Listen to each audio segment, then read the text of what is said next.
global headquarters in New York. I'm Danny Berger. Manish Cranny is off today. Welcome to Bloomberg Brief. Let's set your agenda.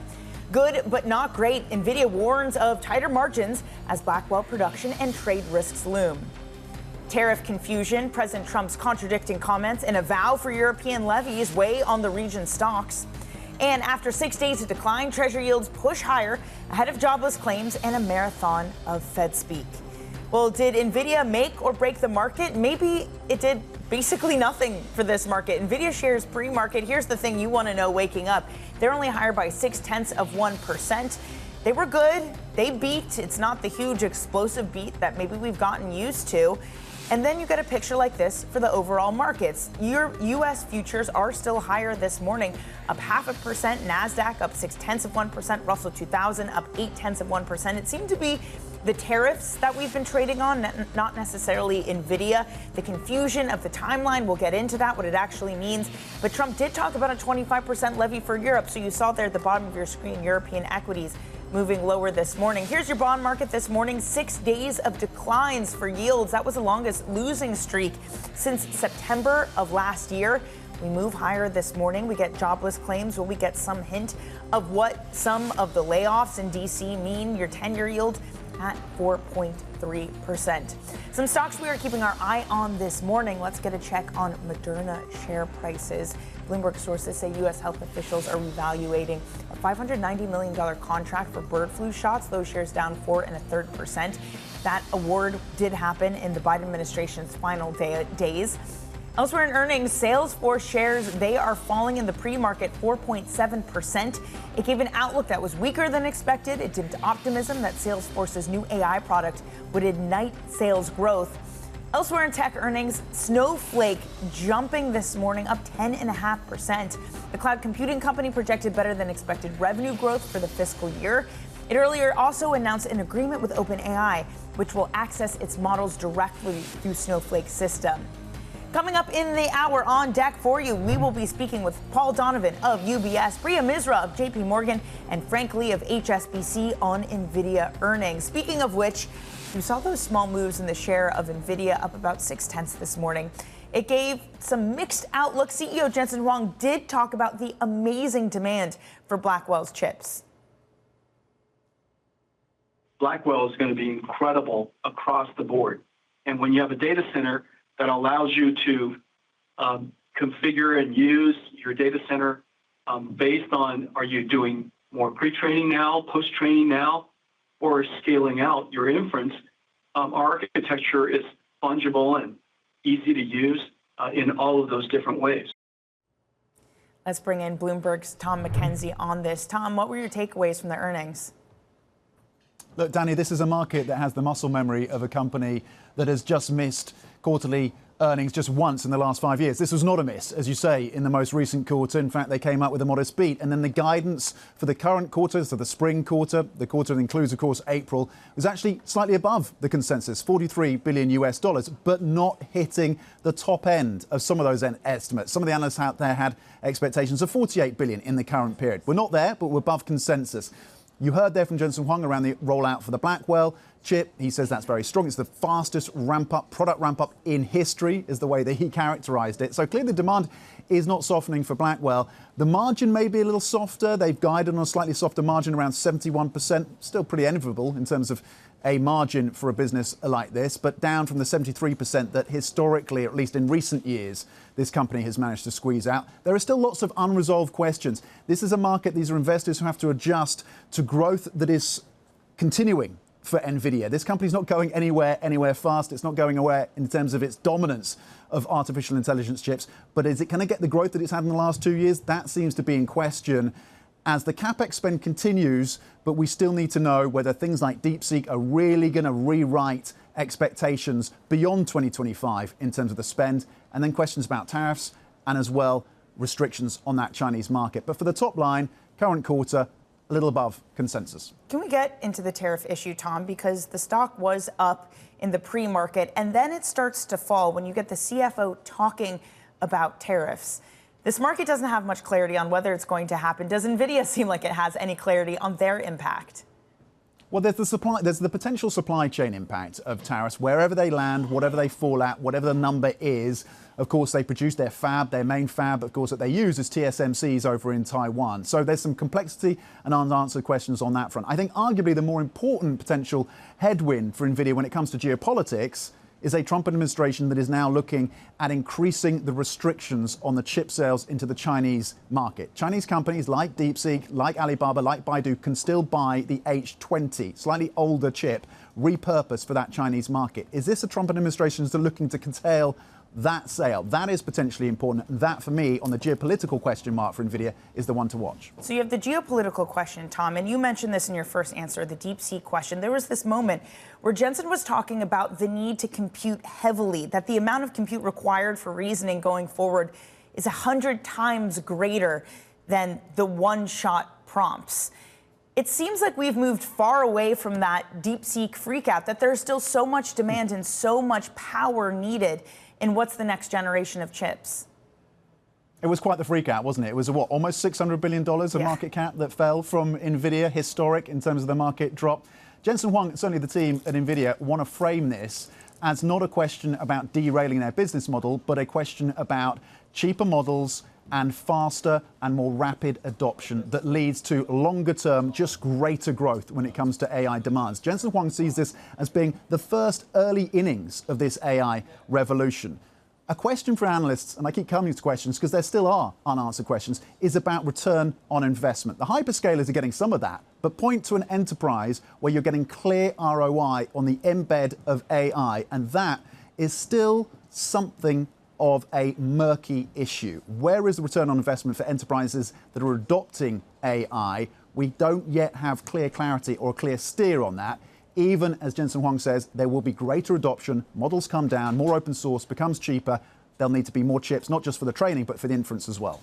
Tom, thank you so much. Bloomberg's Tom McKenzie there tracking the Nvidia earnings. Just one thing to mention for you, breaking from the Wall Street Journal, a story just coming out that Microsoft is set to publish a blog today that would push the Trump administration to loosen and simplify a new system that restricts the sale of chips. We know that the Trump administration is looking into further restrictions for chips to beef up what the Biden administration did. Again, Microsoft set to publish a blog today calling on them to ease the limits of said chips. We'll keep an eye on that for you. Let's get some other top stories that are trending on the terminal this morning. Bloomberg sources say that Nissan is planning to replace its CEO, Makoto Uchida, after the collapse of talks to combine with Honda. The 22-year company veteran has been CEO since late 2019.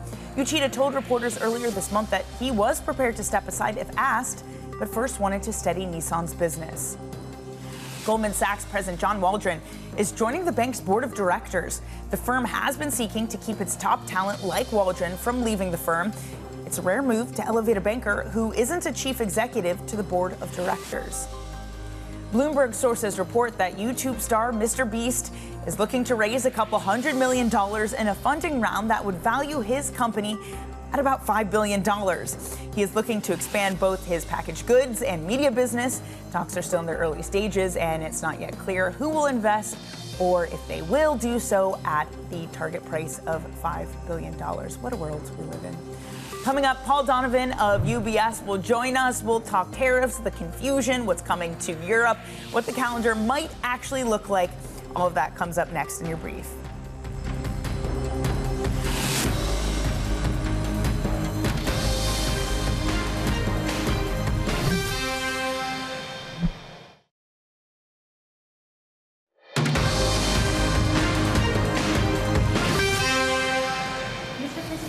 Clarify the Canada-Mexico tariffs. You had put that 30-day pause, but you just referred to April. 25%. 25%. When does it go into effect? April 2nd.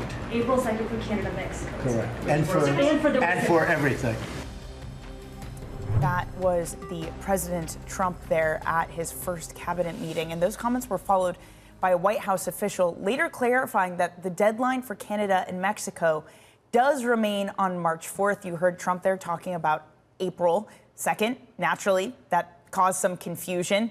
Here to join us is Bloomberg's Brendan Murray, who's been in Cape Town for the G20 finance ministers meeting.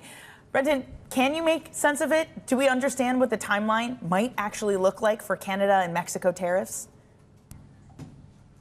Well, it sounds like the president signaled that there is some flexibility in that March 4th deadline for there to be a delay in those tariffs. Now, he didn't say that specifically, but him mentioning that April 2nd was the date for those, suggests that perhaps Mexico and Canada, in some last-minute negotiations, can deliver what he wants them to on the fentanyl restrictions and the migration issues that Trump has raised with them.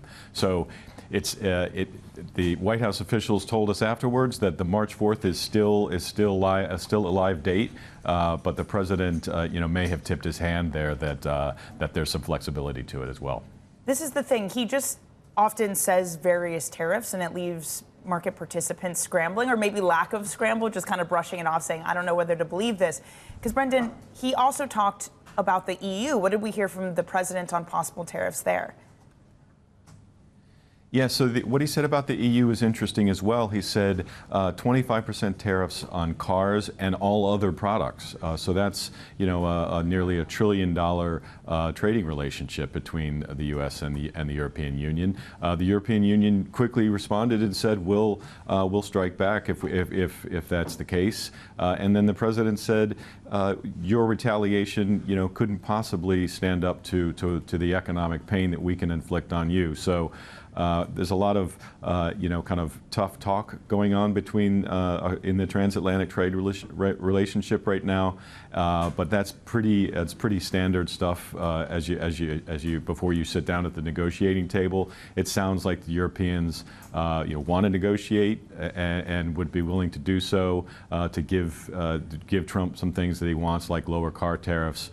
But we'll have to see how those talks get scheduled in the weeks ahead. Well, again, it gets to this question, what are tariffs for? Are they ways to raise revenue? Are they ways to even trade balances? And what does that mean how companies respond? Brendan, we got this from India, according to people familiar, at about 5 a.m. this morning, that India is weighing tariffs cuts on cars and chemicals to help appease Trump. Does it seem like that tactic has any movement? Is this a time for negotiations between countries in the U.S.? Well, it seems like India is scrambling to offer something to show President Trump that they're being proactive about lowering their trade barriers. The U.S. and India have long had some contentious discussions about how protected India's economy is compared to the trade barriers, the lower trade barriers for Indian products in the U.S. market. So it sounds like the two leaders, met in Washington recently, and it sounds like India is trying to get a few things that they can offer Trump before his reciprocal tariffs, which is the big, broad penalties that he wants to put on countries, not just to even out tariffs, but to even out things like value-added taxes and subsidies and all these other issues, that these non-tariff barriers that Trump claims creates an unfair playing field for American companies abroad. Well, I'll tell you, Brendan, even though Scott Bessent isn't where you are at the G20 finance ministers meeting in Cape Town, they are still giving them plenty to talk about. Brendan, thank you so much for joining us. Brendan Murray in Cape Town of Bloomberg.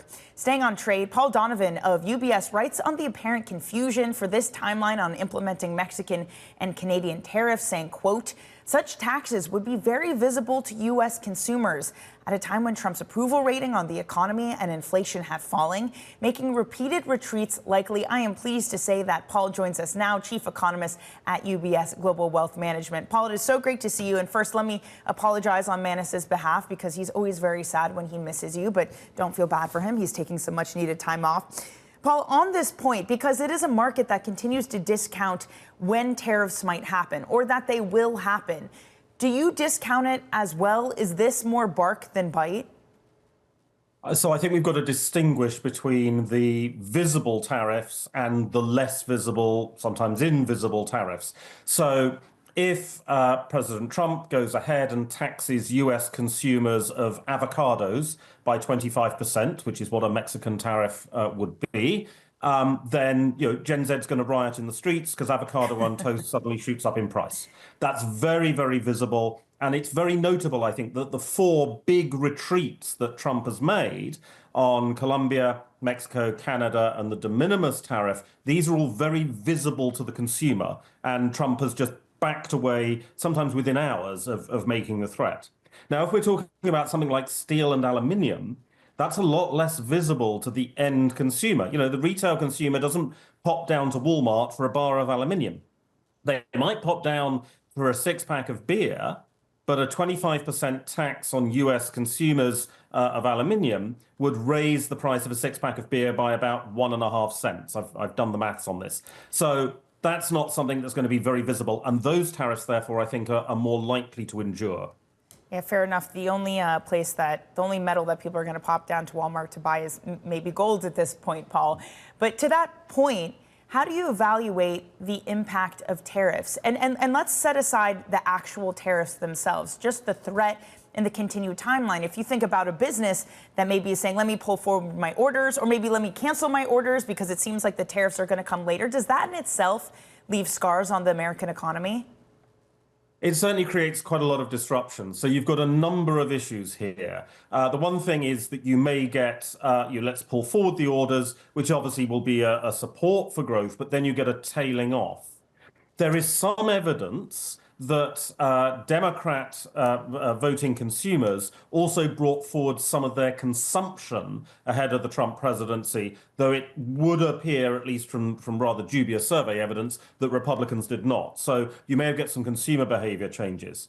But then there's also the uncertainty. Do you want to invest in the future in building out a plant if you've got no real transparency about what your input costs are going to be in the future? So that's going to be a concern. And I think the final thing that's worthwhile pointing out is that all of this uncertainty, this backwards and forwards, it actually perhaps weakens the ability of the US to strike really good trade deals. Because why would Europe make a concession if they've got no faith that the United States will honor a trade deal made today in a year's time? So there's lots and lots of noise and uncertainty that comes around this. So put a finer point on this, Paul, then, because you're at this time where some of the survey data, and I know you are the first to say that survey data you should take with a grain of salt because of the political biases in it, but survey data weakening, things like PMIs looking a bit more rough than expected. Is that the trajectory here? Are we headed for something that looks like economic weakness? So I think that the combination of tariff uncertainty and the less efficient US government, the fact that if your supply chain touches the US government at any point, you may not have a counterpart to deal with. Those things are likely to slow growth this year. So that, I think, is something we're going to be seeing. Now, are the surveys telling us anything useful? Honestly, I don't really think so, because businesses know that if they shout about how terrible everything is, it might help change policy. So there's a certain amount of gamesmanship here. You want to say things are absolutely terrible in the hope that politicians will then react not to the reality, but to the noise that you're making. So I wouldn't read too much into the exact survey levels, but I do think that this uncertainty combined with some of the disruption on the government side is likely to lead to a slowdown in growth in the States this year. Do businesses making noise move the dial, Paul, as long as 10-year yields are under control? Because this is a White House, this is a U.S. Treasury Secretary that has explicitly said that this is the barometer that they're looking at to make sure that yields stay in check and they don't unduly move higher. So I think it can move the dial because, of course, it's not just the White House that we're talking about. I mean, one way of getting 10-year yields down is to have a recession. I am not suggesting that the US goes into recession, but if you start to see economic weakness, the 10-year yield is very benign. But then members of Congress are, hearing from their constituents, if they do actually hold town halls or if they open the mail, that things are bad and we're not going to vote for you at the midterms and so on. And that then means that members of Congress start to apply pressure to the administration and say, actually, you know what, this is going to be a problem if we don't resolve it. So there are different channels in which a slowdown would have an impact, I suspect. Paul, such an important conversation. We always appreciate your excellent insight. Paul Donovan of UBS Global Wealth Management. This is Bloomberg.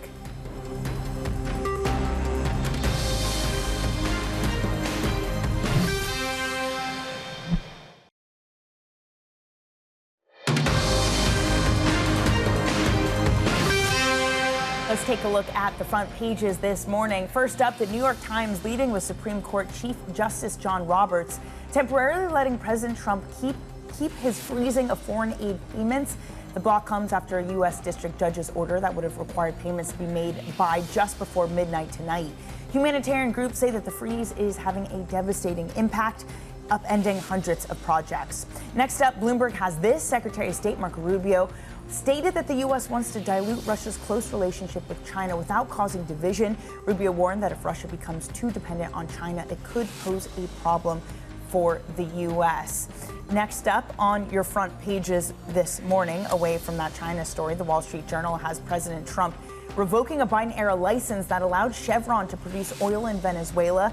Trump cited the electoral conditions in Venezuela and the country's failure to take back migrants from the U.S. as quickly as it promised.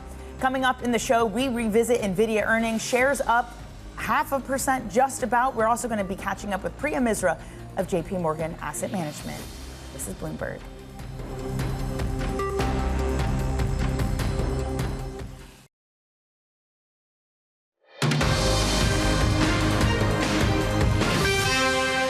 From our global headquarters in New York, welcome to Bloomberg Brief. I'm Danny Berger. Let's set your agenda. Good but not great. Nvidia warns of tighter margins as Blackwell production and trade risks loom. Tariff confusion, President Trump's contradicting comments, and a vow for European levies weigh on the region's equity market. And after 6 days of decline, Treasury yields do push higher today. We get jobless claims and a marathon of Fed speak. Let's take you to the one stock that you probably wake up and want to check this morning. Nvidia, now at the highs of the pre-market session, up 1.2%. It ended the post-market session lower yesterday, so it is remarkable that it was able to stage a turnaround sufficiently ahead of Wall Street's estimates, I suppose, keeping it flat to higher. Catch your breath, maybe forget about DeepSeek for a little bit. That seems to be the trade. Overall, equity futures are also moving higher. It is an outperformance for the Nasdaq relative to the S&P. Both are up more than 0.5%. Russell 2000 futures up 0.7%. European equities, after hitting a new all-time high yesterday, they fall by 0.4 with a new threat of 25% tariffs from President Trump. The market finally listening to one of the threats. Treasuries this morning, again, as I said, they fell for a 6th consecutive session yesterday. That's the longest losing streak since September of last year. 10s are still around the lowest since December 10th, but we do get a move higher this morning. 5 basis points for your 10-year yield. We are at 4.3%. Now, among the comments that President Trump made during his first cabinet meeting on Wednesday was his continued push for federal cuts led by DOGE. Take a listen to that.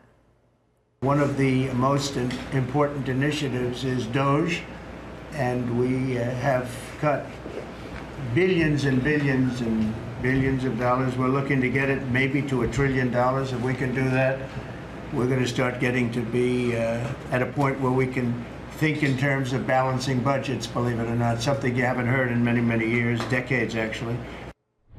The administration is looking to save trillions, they say, while House Republicans passed the president's budget blueprint earlier this week, paving the way for a possible tax cut. JPMorgan's Priya Misra weighs in, writing, quote, "There's a growing appreciation that despite what President Trump said on the campaign trail, it will be very difficult to get any tax cuts beyond the 2017 tax cut extension. Bond vigilantes can rest easy, and resting easy they have." Pleased to say that Priya joins us now. Priya, thanks so much for joining. It's really great to see you. Thanks for having me. Look, since roughly the start of the year, bond yields in the 10-year have fallen by about 50 basis points. And there seems to be two narratives as to why. One is the cooling economic data. The other is kind of what you've pointed to, this administration's desire to keep a cap on 10-year yields.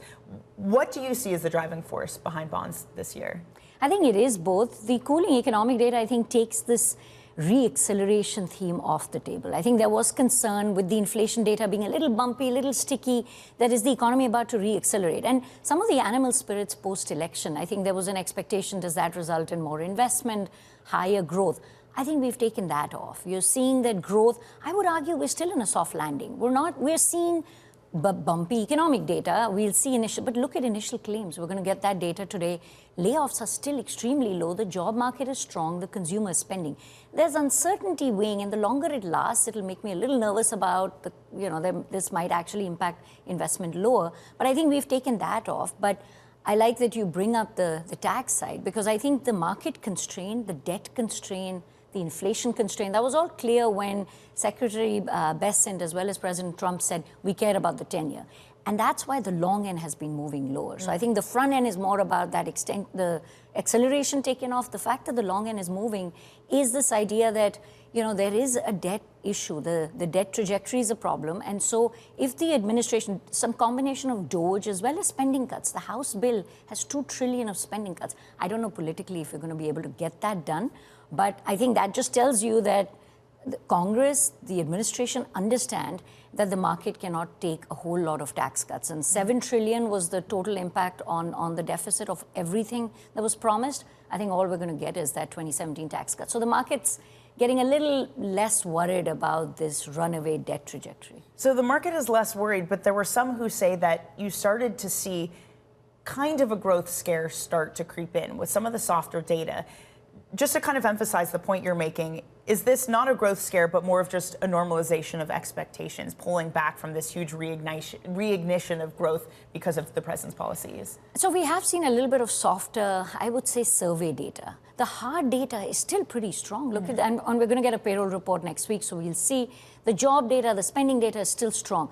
I think it's the distribution that's shifted. The tail risk was re-acceleration. Maybe the Fed needs to hike. Remember that talk? And now it's, well, maybe they need to cut. I also think it's interesting what we heard from the Fed, that there's an asymmetry there. They're not talking about hikes. Even the ones that are concerned about inflation being sticky are saying we might stay on hold, but if things slow down, we're going to cut. So I think as the market reassesses that distribution and says maybe the downside risks are higher. So I think that, yes, if we continue to see weaker data, I think that tail risk of weaker growth picks up and we start to price in more Fed cuts because they're telling us that they will be responsive. Just listening to you speak, I'm really struck by how the consensus at the end of each year, be it last year, the year before that, for bonds just feels like it's been wrong every single year. And to start this year, it was yields are moving higher. We're going to get inflationary policy. But bonds have been working, to your point, when equities have fallen. How hard has it been to convince clients of that they should be in this treasury market? So I think some clients get it. We're seeing significant inflows into bond funds. I mean, cash has felt good when you're getting 4% on cash. You know that money is safe and you're earning 4%, which is actually above inflation. So people say, I'm getting positive real rates. High quality spread product is giving you 6%. If you can go into high yield, you're getting 7%. So we are seeing inflows. I think people who are saying equities have had a great run, maybe I take some chips off the table or I take some of my cash and put it in bonds. But there are other people who I think are not looking at the correlation in the last 2 months, who are saying, okay, maybe equities don't go up 25% every year. And so if I do want to keep some powder dry, or I want to take some risk off, I'm moving to cash. And it's to those that I would highlight DeepSeek Monday, Tariff Tuesday. I need something for Wednesday, or maybe new home sales Wednesday. You look at these days where you get, whether it's uncertainty, whether it's, there was that COVID headline on Friday. Yeah. Any headline that pushes risk assets lower, actually bond yields, treasury rates are moving lower. So I think rather than looking at the 2-year correlation, I mean, in 2022, there was no correlation. The correlation was opposite because the Fed was hiking. Unless we talk about Fed hikes, I would argue that correlations are here to stay. So for people who are getting nervous about the stock market moves, actually bonds will allow you to stay invested in stocks because this is an asset class which will make money if risk assets underperform. I think as people see that, I hope that they'll then say, well, I'm getting yield and I'm getting diversification. Both of those were missing in fixed income for a 20-year period. And I think that's why people have been underinvested in fixed income.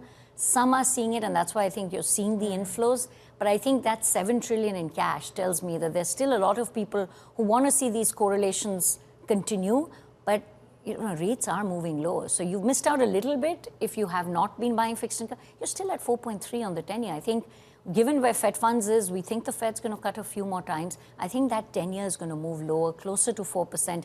And if you get a recession or slowdown and the Fed's cutting more, that 10-year can move a lot lower. What do you make, though, that whole dynamic is unfolding? Bonds are working. Equities are having days like DeepSeek Monday and whatever we decide Wednesday is called.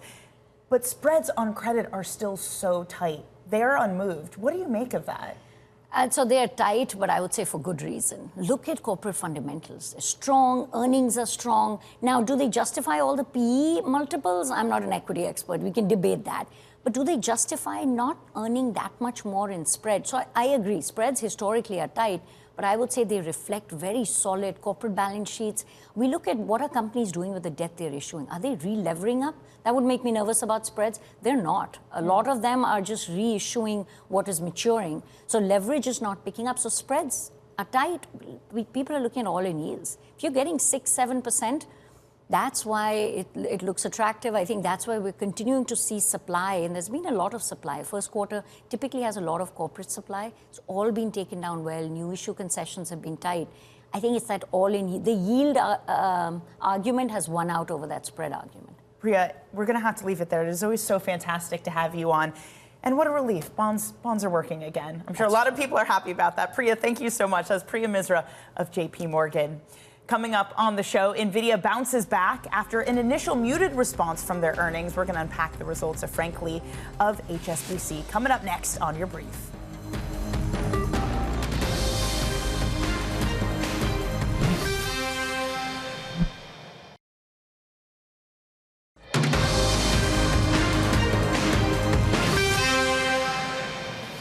Tariffs, at this point, it's a little bit of an unknown. It's an unknown until we understand further what the U.S. government's plan is, both its timing, its where, and how much. So at this time, we are awaiting. But again, we would, of course, always follow export controls and or tariffs in that manner. One of many comments we heard on the Nvidia earnings call, that was the CFO on the complex trade landscape that the chip giant has to navigate. The stock is trading higher in the pre-market trade, about 1 1/3%. It did end the post-market trade lower yesterday, so it has been a ride. Joining us on that ride is Frank Lee, Global Head of Tech, Hardware, and Semi-Research at HSBC. Frank has a buy rating on the stock and a price target of $175. Frank, the market seems to be changing its mind within the span of a couple hours, how it feels about the earnings. What did you take away from the Nvidia results? Yeah, so I think the results themselves were strong and solid, but the question is whether or not it was good enough for the market to see a significant beat and raise. It's been 2 quarters now where you haven't really seen a significant beat and raise after the results. There were some positives. I think the Blackwell revenue that came in at $11 billion was a lot higher than I think we were looking for, as well as the street. But at the same time, when you look at the guidance, the forward-looking guidance of $43 billion, you're talking about a net increase of about $4 billion. But the Blackwell revenue is probably better than people expect by $5 or $6 billion. So that suggests that you're probably going to see some drop off on the Hopper. And so I think it was a good number, but it may not be enough for people to continue to take their numbers up much higher from where we are. Well, people are and got really used to, Frank, this idea of a really big beat and raise, to your point. Are we now witnessing a period of more normalized growth for Nvidia, or do they have something coming forward that will reignite that massive growth cycle? Yeah, so great question. I think, one of the things that really drove Nvidia share price for the first year and a half of this AI cycle was just their pricing power that they got, starting with the beginning of AI when they moved into the Hopper, and then you had the Blackwell, and then most recently was last year when you actually had the introduction of this idea of a rack server that would significantly boost their ASPs.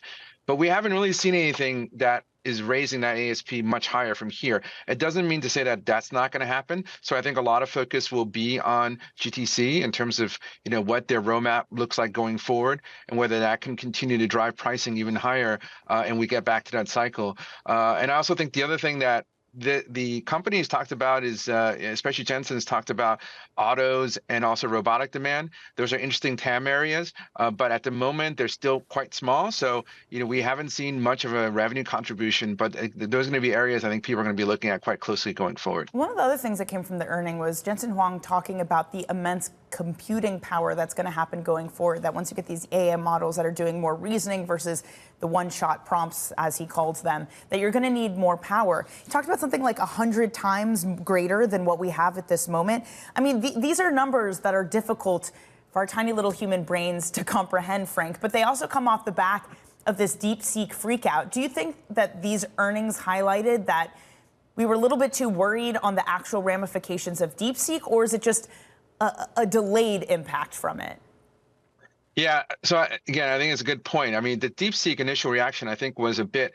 I think the concern was that would it change the AI CapEx trajectory, given all the spend that we've seen from hyperscalers? Well, the answer was pretty clear in this earnings season. The hyperscalers not only did not cut their CapEx, they actually, most of them raised it. So that basically, I think, gave the market a bit of confidence again that the demand outlook, at least through this year, is fine.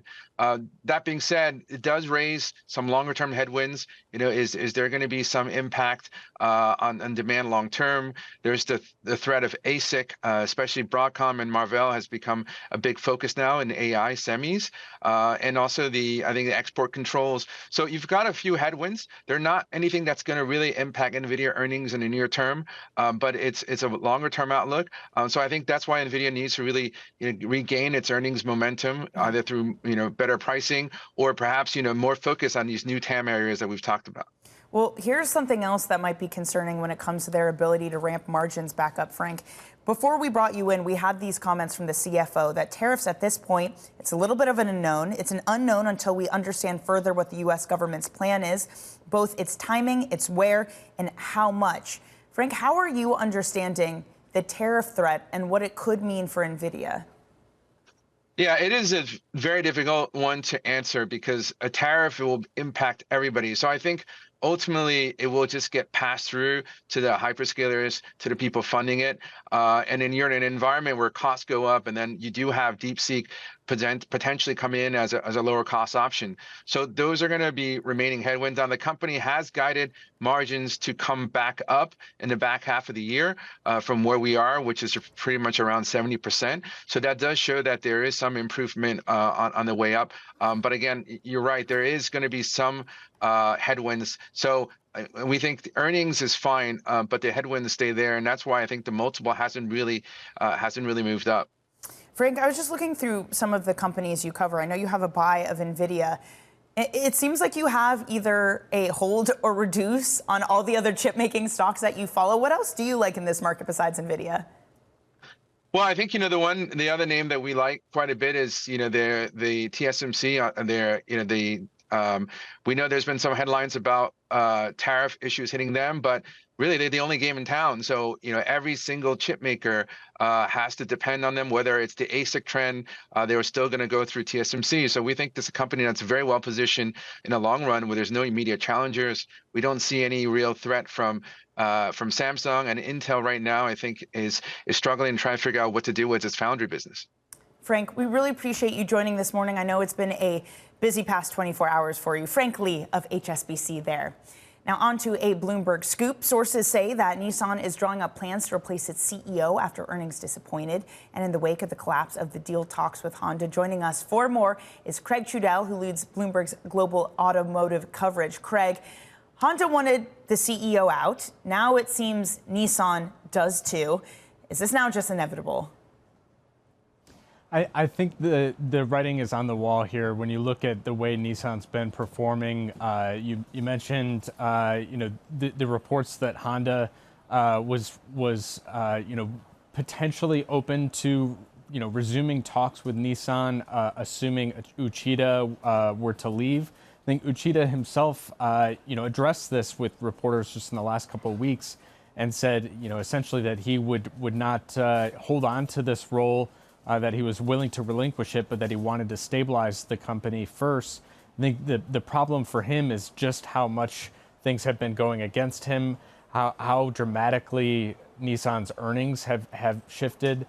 9 months ago, this was a company that was expecting 380 billion yen of net profit. It's now projecting an 80 billion yen loss for the fiscal year. So things have really just deteriorated for this company, and it does seem as though his days are numbered. Craig, elsewhere, we had Trump talking about 25% tariffs for Europe.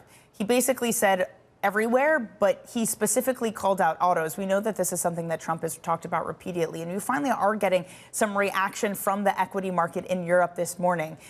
Does this tariff threat seem real, or is it real enough that it could change the behavior of European auto companies? I think it's a sort of worst case scenario because you both don't know for sure whether it's real and yet have to be terrified by how disruptive it could be to your business. And you just don't know, when it might take effect, to what degree. And, it mixed in with those comments last night from Trump, of course, were, comments about North America and the idea that Mexico and Canada tariffs got pushed back roughly a month yet again. So, on one hand, you can look at that and maybe be encouraged that this is all sort of a negotiating tactic, that he's, kind of saber rattling, if you will. But I think for the European car makers, they know full well that this has been a bugaboo of his, that he's talked about how many Mercedes he sees on Fifth Avenue versus, Cadillacs that you see in Berlin or pick a place in Europe. I think another big challenge is there's not really a sort of, way to credibly offer a more sort of equal trading relationship when, some of the biggest car makers in the U.S.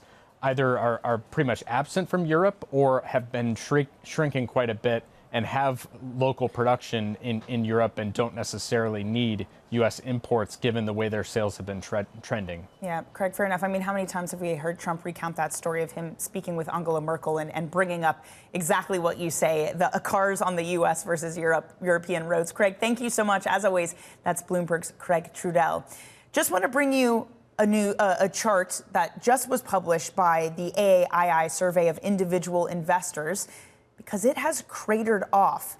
The net bearishness is now at 40%. The number of investors who say that they're bullish has now reached 60%. That is the most bearish we have seen this survey since 2022. So more than 2 years at this point, we are looking at the most bearish level of investors. It's just another sentiment piece showing some of the dour attitude at this moment, but it's remarkable to see where the money is flowing.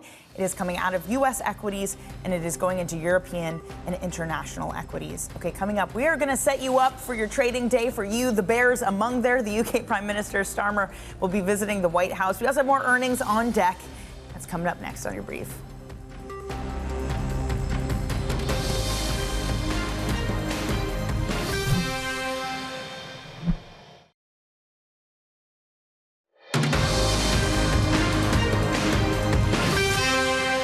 Set up for your trading day on this Thursday. We're going to have jobless claims and durable good orders at 8:30 a.m. Eastern. Those jobless claims taking more importance with the Doge cuts. We're also going to get a host of Fed speak. We'll hear from Schmid, Barr, Bowman, Hammock, and Harker all on deck. And we're going to get more tech earnings from Dell and HP after the market close. Plus, UK Prime Minister Keir Starmer will be meeting with the president at the White House later today. Let's quickly whip through some pre-market movers. Salesforce extending post-earnings drag, weaker than expected outlook. Those shares down 4%. eBay down 7.5%. Also a lackluster sales forecast due to soft demand in Germany and the UK. Finally, ending with Moderna. Not an earnings mover here. It is down 3.75%. U.S. health officials are said to be reevaluating funds for bird flu shots that the Biden administration had awarded to Moderna. All right, that is it for your Bloomberg Brief this morning. Surveillance takes it from here.